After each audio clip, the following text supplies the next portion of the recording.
May everybody be seated.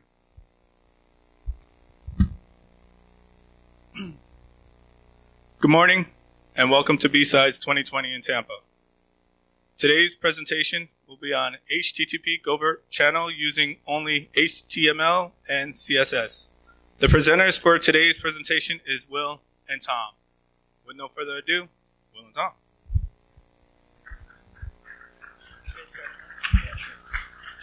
All right. Hello, everyone. So again, yes, we're doing a presentation on our HTTP Covert channel that we developed. Again, I'm Thomas. This is Will. So we'll move into that there. Okay, thanks. All right. Yeah. So more about us. I received my bachelor's in 2019 on for cybersecurity. And then I also have done 3 internships at Leidos for doing software-defined networking. And then beyond that, I'm right now currently working on my master's with a focus in malware research. And I'm William York. I'm finishing a master's degree up in Rochester, New York. I have worked 4 tours with the Department of Defense, and I'm going to be working with them full-time starting this May. And then just so, kind of the person that helped us throughout building this actual project was our mentor. His name's Daryl Johnson.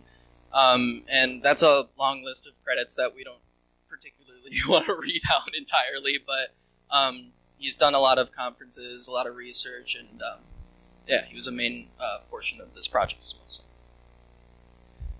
All right, so moving on to what we actually are going to be presenting. So we'll talk about first what are covert channels and what is the point of them. And then we'll also talk about our covert channel and our implementation. So with that, we'll have like the Hex Grid that we implement. Our web page that we developed is just a proof of concept.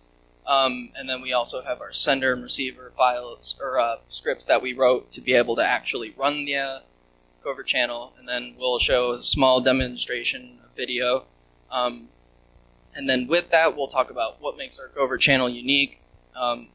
And performance and accuracy, we flipped those slides so you understand the order. But other than that, we have our problems encountered throughout developing this, and then just future work that we plan to do beyond what we currently have. And then we'll just recap everything. So who knows what a covert channel is in the room out of curiosity? Okay. A few number of people do. For some of you that don't know what it is, a covert channel is a way of sending information in a secretive way so that no one knows that it's being sent. And it allows you to send, for example, classified information to someone who maybe shouldn't be able to receive that information. So there are 3 main kinds of covert channels. There is a timing-based covert channel. This focuses on the modulation of something. For example, there's covert channels that use the modulation of CPU frequencies, or that modulate the total amperage in a certain device in order to manipulate it. Then we also have a storage covert channel, which is what most people probably think of what the spies do, but the secret notes under the park bench, maybe hide a file somewhere deep within Windows infrastructure that conveys the message you're looking for. And then we have behavioral covert channels, which are more so of a new thing that's coming up. There's a few papers on it. But it's like focusing on, for example, League of Legends, focusing on character attributes, or what items you drop, that can actually be interpreted into a covert channel. Maybe a certain characteristic of a character symbolizes an A, or dropping this weapon symbolizes a B. Things of that nature that can be used. And now there's 3 main characteristics of a covert channel. Stealthiness, obviously. You don't want to know who the sender is, you don't want people to know who the receiver is, and you don't want to know that there's a message being sent at all or be able to see that message in transit. There's the bandwidth, so you want to have an appropriate number of bandwidth so you can send longer messages. The faster that you can send messages, the better, because that means it's less time for it to be caught or seen out in the wild. And then we also have indistinguishability, which is you don't want it to look different from anything else that's around. If if you have a piece of code or have something running, you don't want it to stick out like a sore thumb, because that'll obviously draw attention to anyone that may be looking into the system.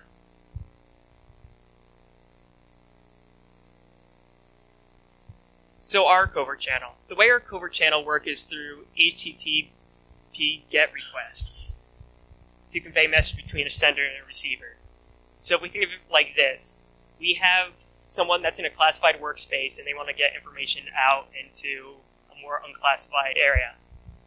The idea of what we have is there'd be a website that can be reached from both the inside and the outside. The idea is that they'd be able to use the GET requests in order to convey that message to the outside of the classified area to send classified information. And our specific channel is broken down into 4 parts. There's the Hex Grid that is on the web page, the web page itself, the sender script, and then there's the reading script. So this is the Hex Grid we use. Now this Hex Grid is going to be loaded in the top left corner of the web page, but it can be put anywhere inside the web page itself. So over on each one of the boxes, there's an on-mouse-over box event, which will request to get an image. It'll send the GET request looking for a certain image. Now each one of these boxes has a unique GET request associated with it, so it can be distinguished by the reader, so you know what character is being sent. And so we have a counter that also goes during this that appends a number to the end of the GET request itself. Why is this? Because if you don't do that, if you're looking, sending that same GET request with the same name over and over again, eventually it's going to get cached in the web page and it'll stop sending GET requests looking for it. So to avoid this, we make it so every GET request is slightly different by that count at the end of it, so it can't get cached in the web page.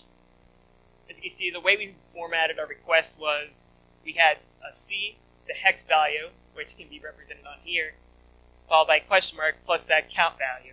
And if we look at that last line right there, that's what it'll look like, taking away, all the other stuff. It's just a simple GET request with a C, D, question mark, and then they'll append it onto a count value. So this is the web page that we used. Normally, you won't be able to actually see the grid. This is just for demonstration purposes.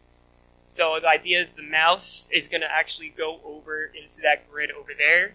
And depending on how it moves, it'll send hex characters over to the receiving side of it, which will allow them to interpret those GET requests and actually form messages. And what the reader will actually do is, well, getting all these GET requests in, it knows how to break apart all the incoming traffic and then make the message for the user themselves. But it should be noted that this could also be done manually by looking through all the GET requests in order and manually picking out each one of the letters. But when you'll see the script itself, you'll see that it's a very simple script and it makes life a lot easier in that regard.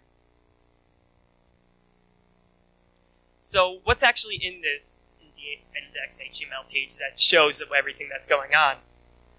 So at the top, we see there's a JavaScript function. Now you might be thinking, you said HTMLCSS. Where's the JavaScript coming in from here?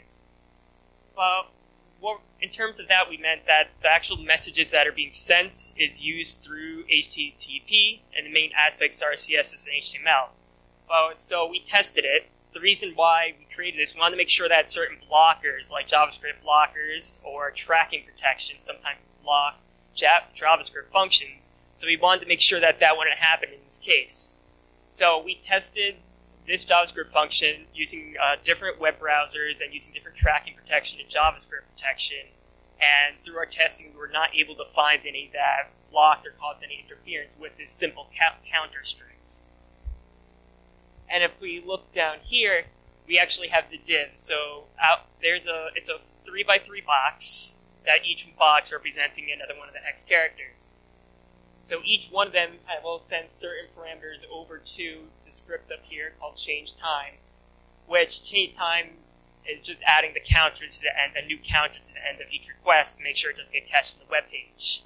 So you can see we have C00, which is 00 on the grid, then it goes D1, and then it keeps going down until we're at 33. And this border aspect here at the end of it obviously gets taken off for the actual web page. You'll see that in the demonstration, but that's just there so you guys can see the visual representative of the grid in the previous slide.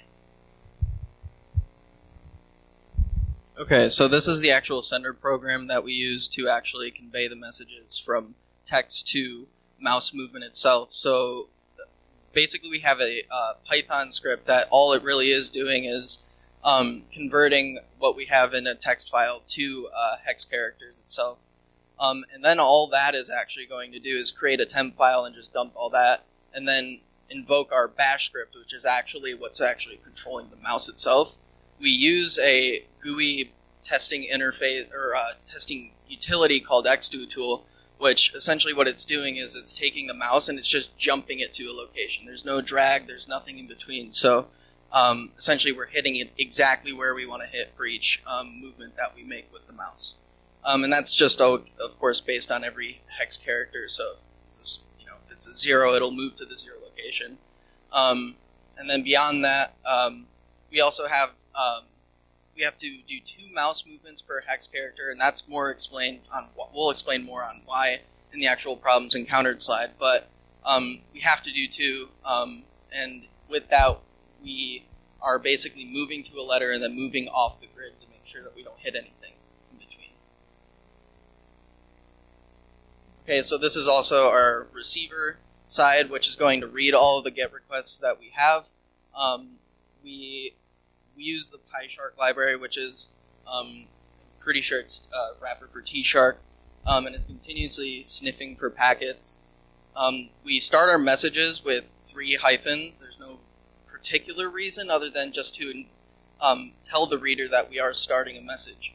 And then it ends with a dash, a dot, and a dash. And that's just essentially so that we know that a message is coming from wherever this GET request is coming from, and that we are about to start actually sending a message. And then the other thing is that we're checking for correct format within our GET requests, so we can't misread something. If it doesn't start with the /c, the hex value, and then the question mark, then of course we're not going to read that and misinterpret some other person's information.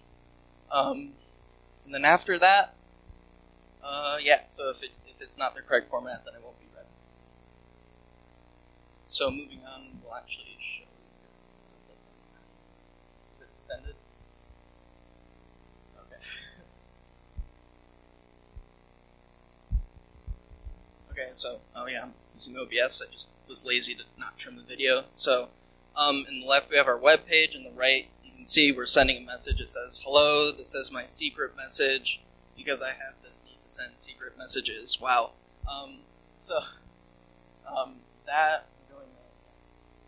So at the bottom, we're actually going to invoke the reader, and we're just setting everything locally just as a way to actually test this. And then so here we're actually going to send the message itself. So you can see the mouse in the corner of the actual covert channel, and it's just moving pretty fast. But on the bottom right, you can see we're interpreting every single GET request that we are sending here. I couldn't imagine doing this manually.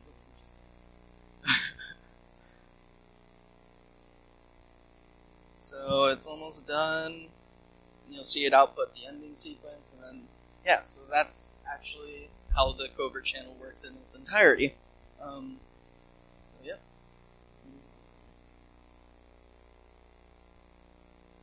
Alright, so next we'll talk about the performance and accuracy measurements. In terms of the browsers that we tried on this, of course, Firefox, Chrome, Internet Explorer, those 3, and then other browsers that just, they all pretty much work. There's no difference in functionality. Fastest transmission that we could actually get was 13.5 bytes per second, which is relatively fast, but the way we actually operate our mouse control is that we have to throttle it a lot, and that's just strictly because of the fact that we can't have a machine. We need a machine that can keep up with the mouse movements and the way that the browser's interpreting each mouse movement. So if we don't throttle it, then we actually end up missing letters and not sending GET requests that we need to send. But aside from that, we were able to achieve around 1,800 to 2,200 lines, which is 15,000 words per, or at least at most, that we can actually transmit. And that's something we tested with War and Peace on. So,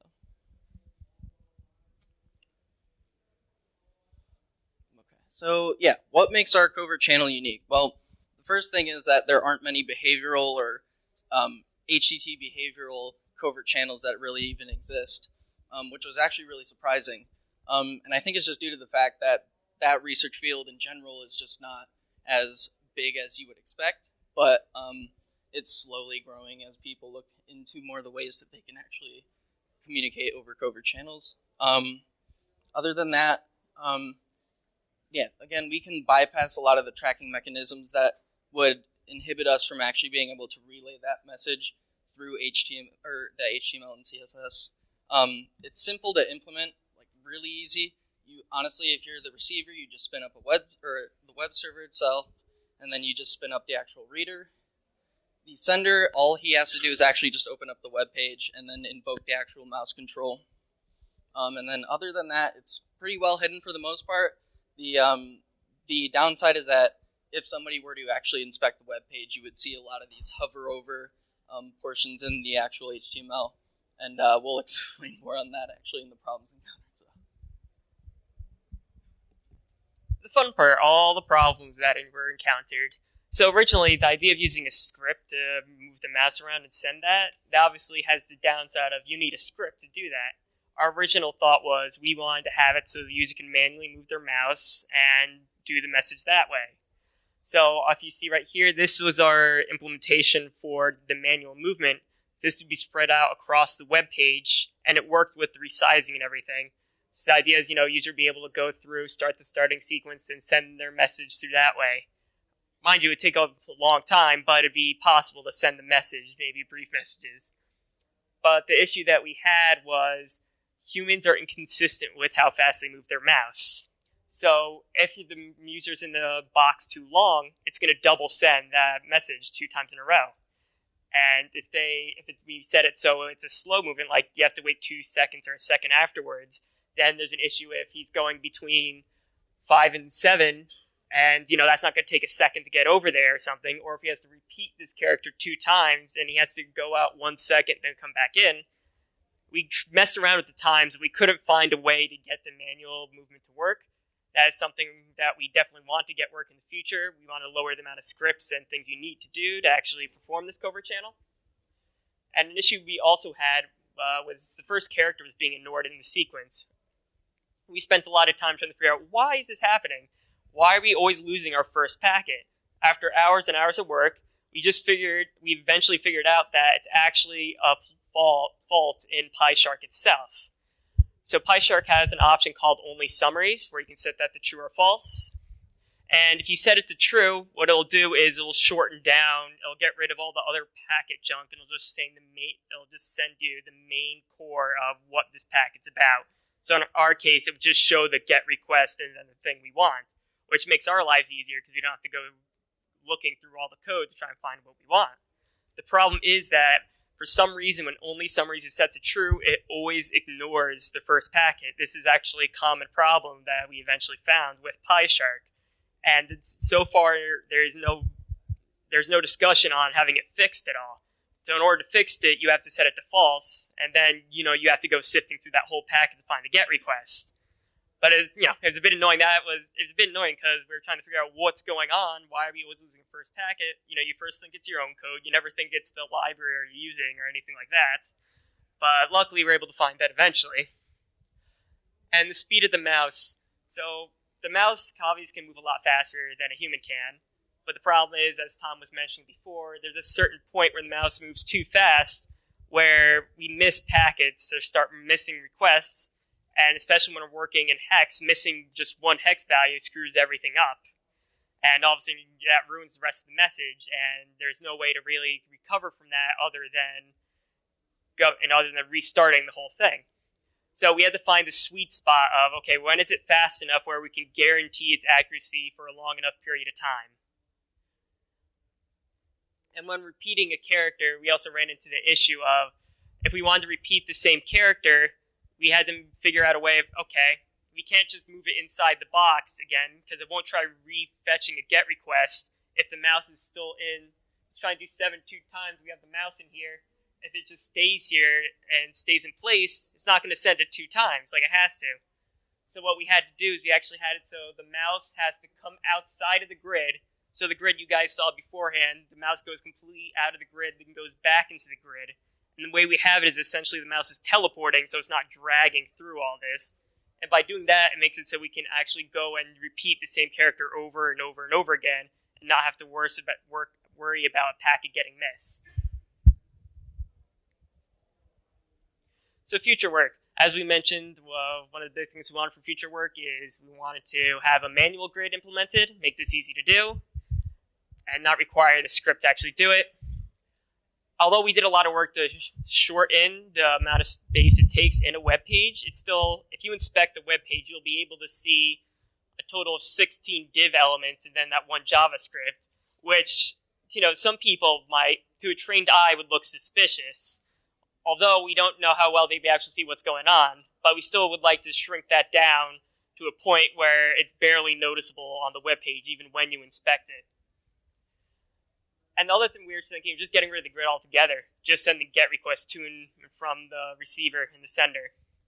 So get rid of the mouse, get rid of the grid, which would allow us to both send our messages faster, as well as do it in, we believe, more accurately as well.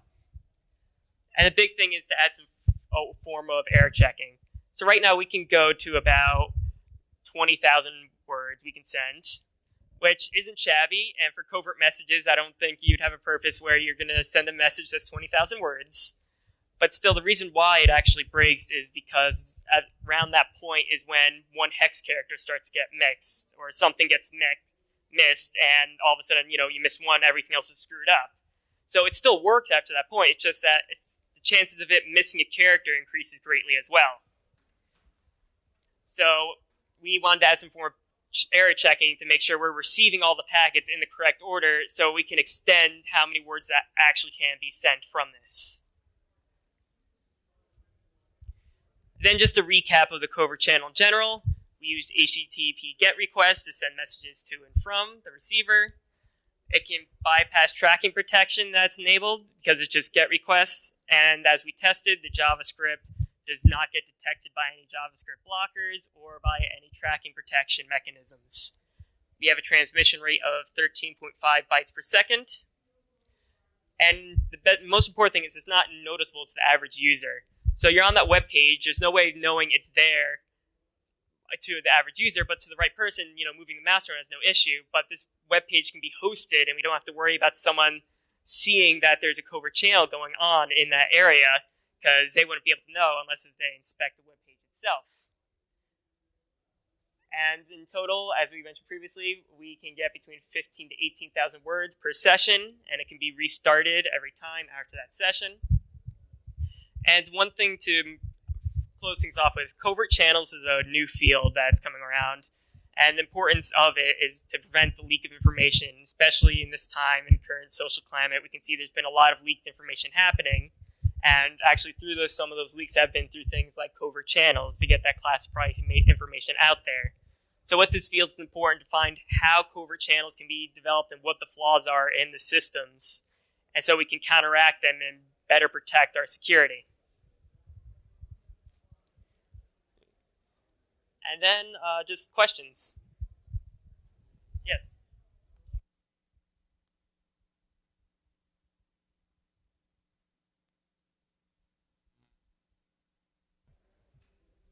Not that we can see so far. We tried in a few different situations where latency was a bit higher or lower. We tried different networks. We did not see any issue with that. No. It doesn't matter when the pack, well, it matters when the pack comes in, but it doesn't matter if it's delayed or not. It doesn't seem to have an impact. Yeah, a lot of sorry, I didn't mean to interrupt. I was just going to add on, a lot of the errors that we actually do have are actually based on the system itself. Because as soon as there's some small lag in the actual system, then the mouse doesn't actually move and convey a letter in general. But we've never had network latency issues by any means. If that were to occur, then we would, again, have to add some sort of error checking, checksum, just making sure that we're getting them in order and we're getting the full message as it was supposed to be sent. So.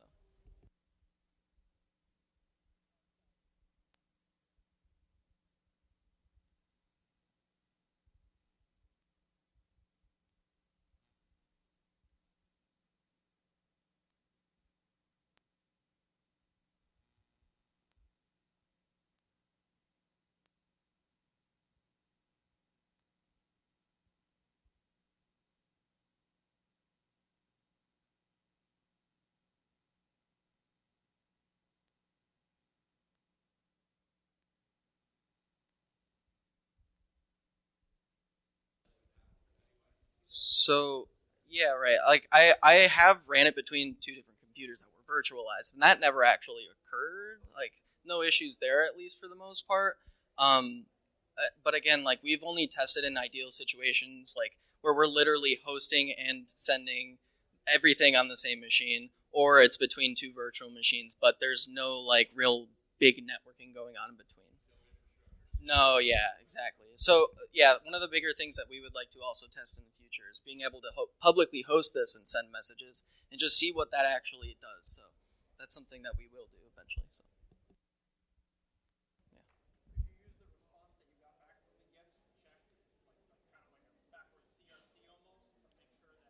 Hmm.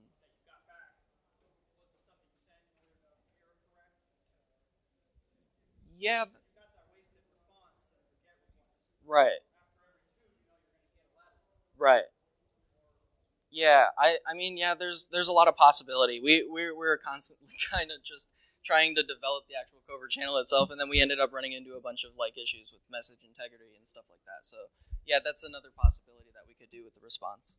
Yep.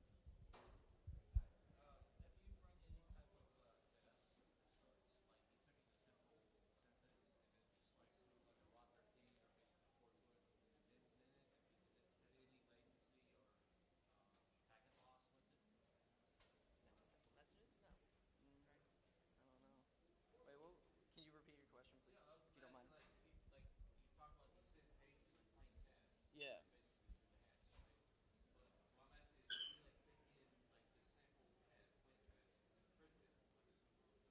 Mm.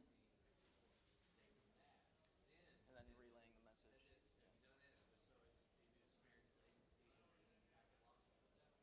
With encryption, I think it would, obviously that's another thing that we're still trying to figure out too. And we would like to be able to just have some kind of encoding or encryption to be able to do that. And I don't think it would cause latency by any means, at least. Um, yeah, yeah, yeah. Anything else? Okay, cool. Thank you for letting us speak.